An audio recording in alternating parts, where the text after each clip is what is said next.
This video is sponsored by Bing Nebula, which is awesome because I am literally a part of it and you can too at my link down in the description below. A brand new Avatar TV series is coming. It is crazy. It is controversial. It is post-apocalyptic, twin avatars, and evil avatar, but it may be doing one fascinating thing right, and I want to talk about what that is.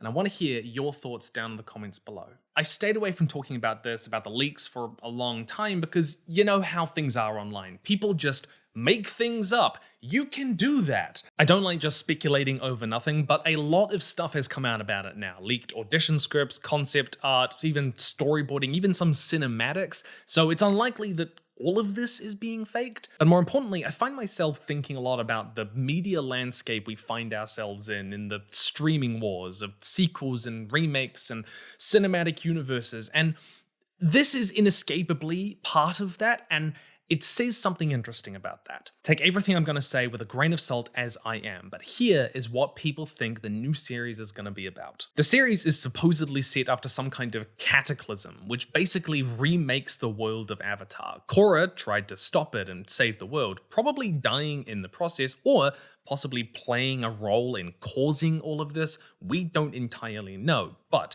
it leads to this world full of dangerous wastelands, powerful sandstorms, energy storms, where elemental forces run rampant. The four nations as we knew them from the original series are no more, even if their cultures remain in a way. The only safety are the seven havens, these special cities where humanity has survived this apocalypse. We don't know where they are, but the leaked footage suggests they're in isolated places like mountains, canyons, the far north, anywhere which can defend them from the elements. And the first city that we see people in is called, supposedly, Elora. But this isn't just a Fallout-style apocalypse with scorched deserts where it's horrible to live. There's some leaked art I can't show you of an old city, kind of like Omashu, being covered in these spirit vines, and the glowing aurora features heavily in a lot of the leaked concept art. Aurora, you might remember, is caused by the opening of the spirit's portals, or at least it's heavily linked to spiritual energy, to the kind of the merging of the material and spiritual world. It's not just a world in ruins, but kind of a reality in ruins, where the spirit world is sort of fusing back with the material world in some way. Now, this is just me speculating, but we do know that the spirit realm is known for its kind of fantastical, bizarre, even physics-defying landscapes and wild weather, and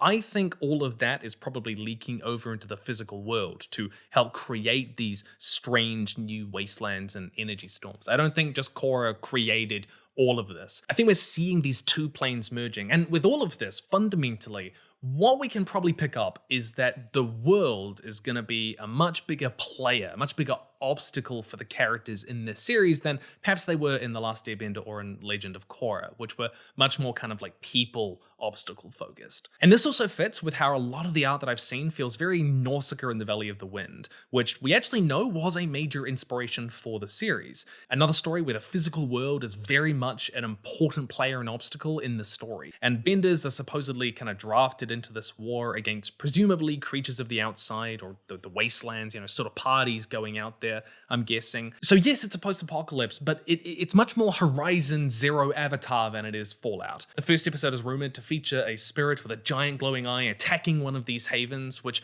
is probably Father Glowworm, one of the most interesting spirits from the books. We're getting kind of monster apocalypse vibes, right? And on top of that, with the cataclysm, this is a world which doesn't really trust the Avatar anymore. You're meant to be an envoy from the spirits, and guess what the spirits are doing? Look at our world now. I get it, which is why a central question is going to be, how was the world destroyed? What was that cataclysm? And I gotta be honest, I have a real weakness for that kind of plot hook. I just do. I love those Horizon Zero Dawn, what destroyed the world stories. I love it. I love it. How did the world get like this? But, okay. Enter our new avatar, or should I say, avatars? Unfortunately, I am officially on the record as saying twin avatars. What an idea. Not gonna happen. Yeah, so about that. I still think twin avatars is a dumb idea. It feels just way too much like fanfic to me. I don't like it. I know it's been in the fandom for a long time, but here we are. My friend over at The Avatarist has very kindly lent me his artistic rendition of what these twins might look like, Pavi and Nisha, kinda based on the leaked art, which I can't really show you on YouTube.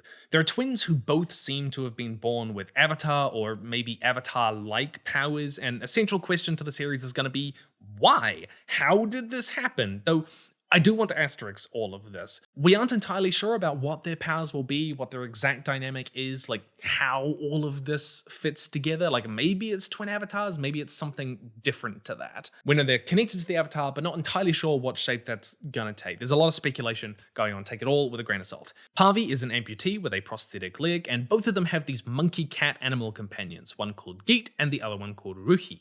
These animal companions look like they're going to be a bigger part of the series like Appa was in The Last Airbender, unlike Naga in Korra. Who's Naga, you may ask? Don't worry, that's just Korra's animal companion that everyone forgets exists from time to time, including Korra it seems. But they're probably going to play a bigger role because this seems more like a journey story the way The Last Airbender was, the Seven Havens emphasizing kind of constantly riding around, moving throughout the world, where Korra was sort of locked in Republic City. Apparently, the twins were separated at birth. One of them was possibly raised by the White Lotus with money and fame and wealth, etc., while the other one may have been forgotten or left behind.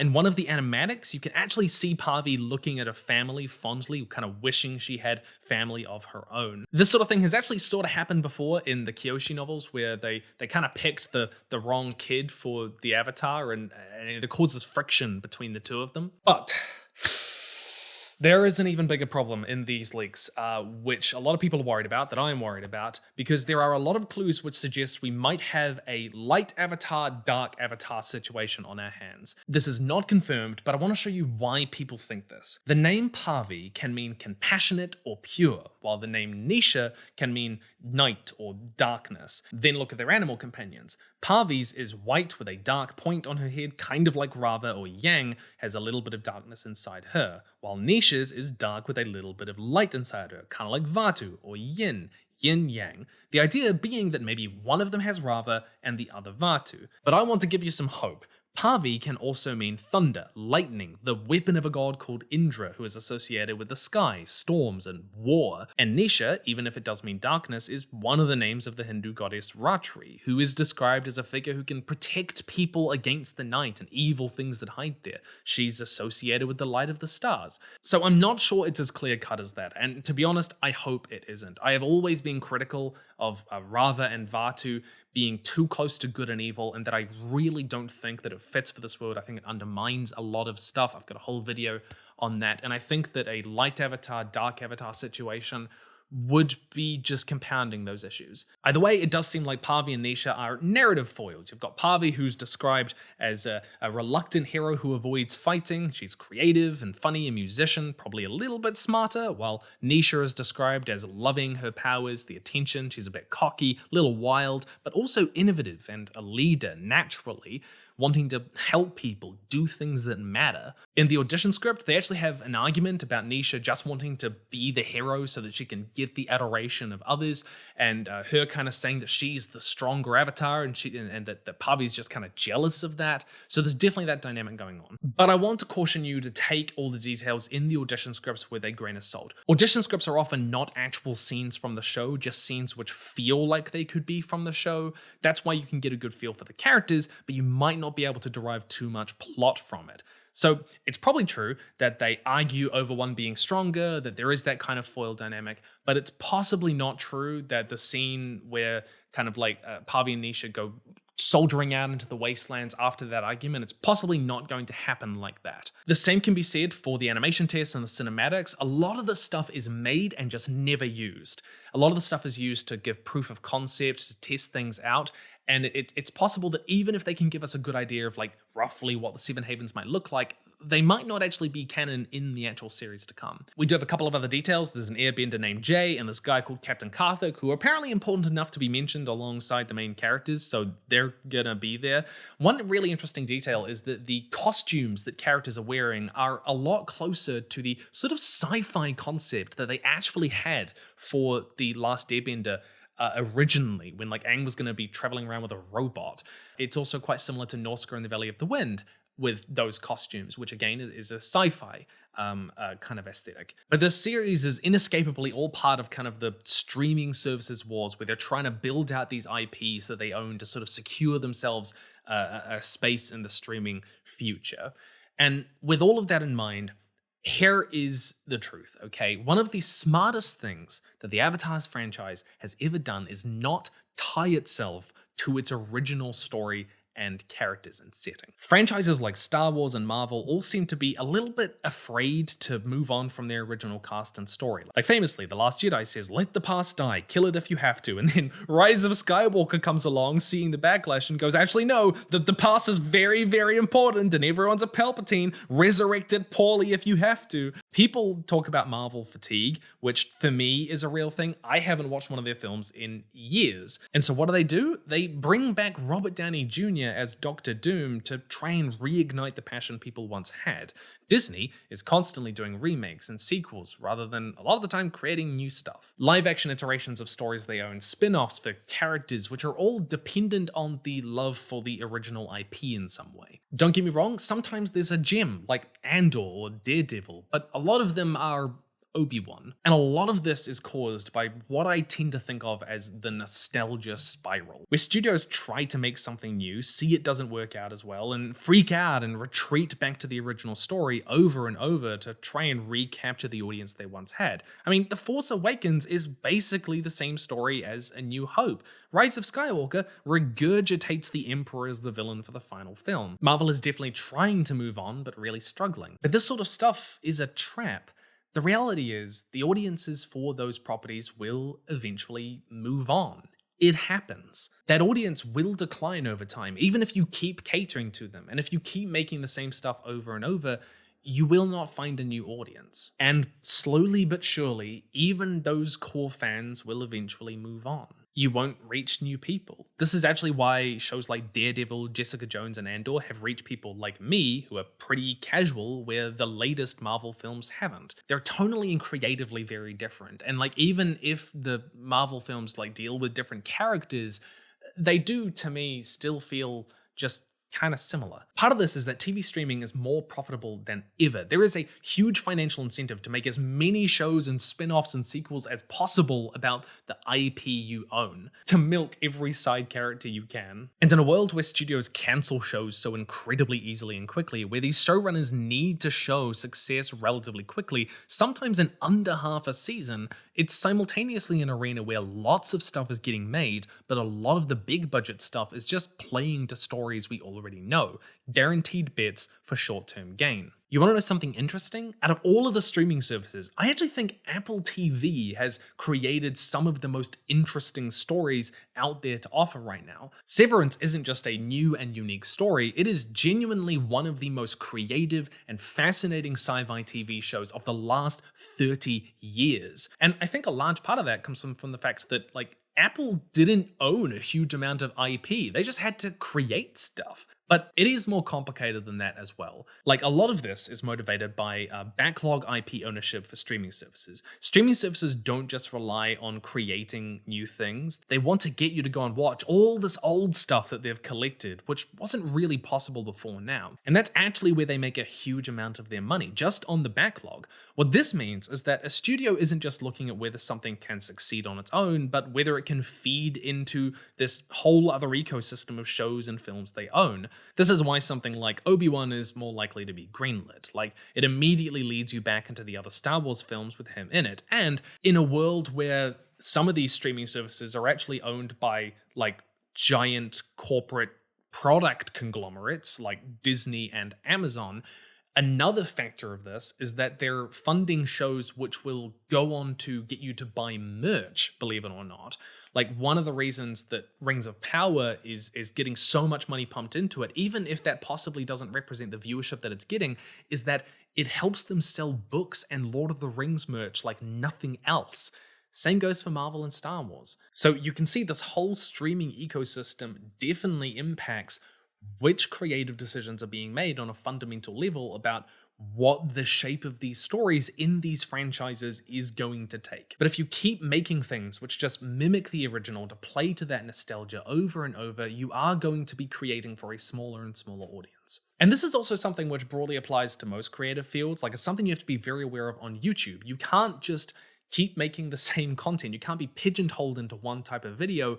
That's a death sentence. It's why I make a big variety of stuff, and it's why I think Avatar making big, bold changes as they develop the franchise is a good thing. It's a strength. Korra had this huge jump in technology and radically changed the setting with Republic City. It was a risky move, but it felt fresh. It told a different story in a different way. Comparing it to the original is difficult in that sense. Not to mention, we barely even get access to the original cast. They're minor characters. The story wants us to move on. We don't even get to see Sokka. The books, too, take a wholly new storytelling approach to Kyoshi and Roku and Yang Chen. More adult, more grounded, and that is good. They move beyond the original story. Yes, there are comics which continue Aang's story and so on, but they've been sidelined comparatively. So when I see that the Four Nations are gone, that this cataclysm is remaking the world, it is the most radical, the riskiest change they've made yet. But I do think it's better than forcing this world to stay the same forever, and I like that they're taking a big swing. Not to mention, we already see in Legend of Korra that kind of Four Nations world cracking. We've got Republic City, the Metalbending clans. It's already breaking down, and moving on from Korra is a good move. They could have returned to those old characters, but they're not. A post-apocalypse I like, and it's not like it's a total reset. Things like the White Lotus are still there, the culture remains influential. This is, by the way, part of the reason I think a future Avatar series should be set in space, or at least in the far future, maybe even on a different planet. I want sci-fi Avatar, another tech jump. Sci-fi has a long history of really interesting religious and spiritual commentary, both of them dealing with big questions about our place in the universe. So it fits in my head. I know it's a hot take, but it fits. We've had a story of a journey exploring the Four Nations. We've had that world evolve radically into a new social and political order. Now we can explore this world again in an entirely new way. That is a good thing. It's the series giving itself a chance to find a new audience. With that said, the twin avatars, no, I still don't like it. It's still bad. But the only thing which would really disturb me is if they do the good and evil avatar. Some things are risky, but some things are just dumb. It does weird things to the lore, and don't get me wrong, I've always kind of been curious about the idea of a bad avatar. But not bad in the sense of them being possessed by the ancient spirit of darkness and evil and chaos, but more like, an anti-villain. They're someone who interferes too much, uses their power irresponsibly, perhaps goes too far defending the spirit world. We know avatars are human. They have flaws. They can side with the wrong people like Kyoshi does. They can make mistakes like Roku does. They can refuse to act when they should like Aang. They can be too violent like Korra. In fact, there's good evidence to suggest that Kyoshi actually ended her own life after realizing that she's become disconnected from the real lives of people, thought of herself too much like a god.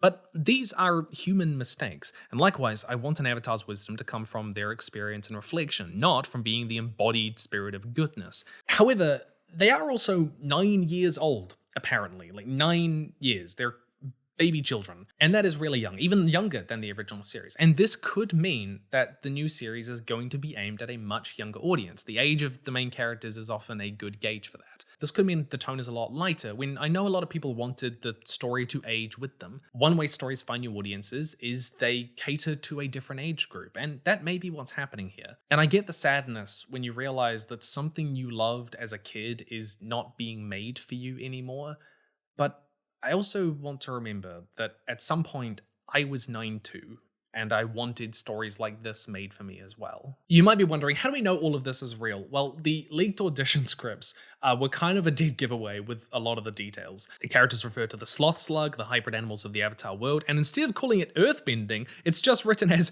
telekinetically lifting boulders. It refers to an organization called the, quote, Black Rose, i.e. the White Lotus, which supposedly raised them to be the, quote, savior, i.e. the Avatar without saying it. The test animation, which I can't really show, definitely is real and shows these characters in a new city, not to mention real storyboarding where we see people airbend and earthbend. And we know people have been working on this project under the codename Aurora at Nickelodeon themselves. So yeah, there's that. I think my feelings can be summed up in one meme. It's a bold strategy, Cotton. Let's see if it pays off for him. But I want to know what you think, not only about the leaks, but about the state of media production today. Because that landscape is changing. It is changing fast, and we don't know what it's going to look like in a decade's time. But one upside is hopefully the rise of more independent media, more independent creative media, which isn't controlled by these giant conglomerates. I want to see more unique stories like Severance getting made. Stories like The Sojourn, which is this incredible kind of space opera adventure about a fugitive fighting to uncover kind of strange truths about himself and his people in a world full of unique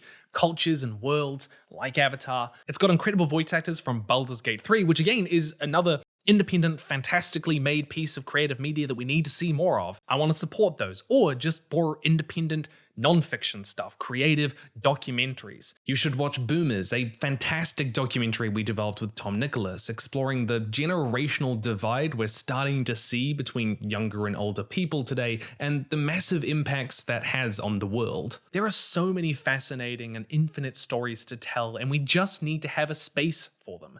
Which is why I've actually linked those stories down in the description below over on Nebula. Nebula, you ask? Well, if you haven't heard of it, how? But it is a platform basically different to everything else out there. The reason being, it is made for, by, and owned by creators themselves, including me, and it is one of the biggest independent emerging platforms out there right now, where we can create bigger, better stories, tell more interesting stories. Like The Sojourn, we worked with this award-winning series to produce an original 2-hour piece of audio cinema called Faithless, and even better, you can listen to it right now if you like fantasy and sci-fi storytelling, which I know you do because you're here. I really enjoyed it, and I would love to invite you to join us. Tons of the best creators online who talk about fiction and writing and narrative, like me and Taylor Foundry and Jacob Geller, are all a part of this, and Nebula is part of the reason that I can make these videos at all. It is an essential part of how I work. And guess what? If you want gaming or news or journalism, Nebula has all of that as well. TLDR has this like daily briefing, which is going to give you the rundown of the most important stuff every single day so you can stay up to date. Engineering, science, there's even game shows like Jet Lag, which is amazing. You've probably seen it. Or there's a series with Tom Scott, who is just one of the best creators in the world. Honestly, I love his work so much. The only reason we've been able to succeed is because Nebula has curated some of the best creators online. Nebula is our answer to the nostalgia trap, to everything we've talked about. It is how we create higher quality art and content than traditional media, but without all of the exploitation and corruption which is inherently part of that business. And all of it for the price of just a few bucks a month. And on top of that, if you use my link down in the description, it's 40% off. But regardless of that, you know what you're going to watch far better than me. And so what's really important is that you trial it for yourself. You see what you like. And let me know what you check out down below, because if you want access to some of the highest quality content, creative and educational stuff out there, then Nebula is the thing for you. Stay nerdy, and I'll see you in the future.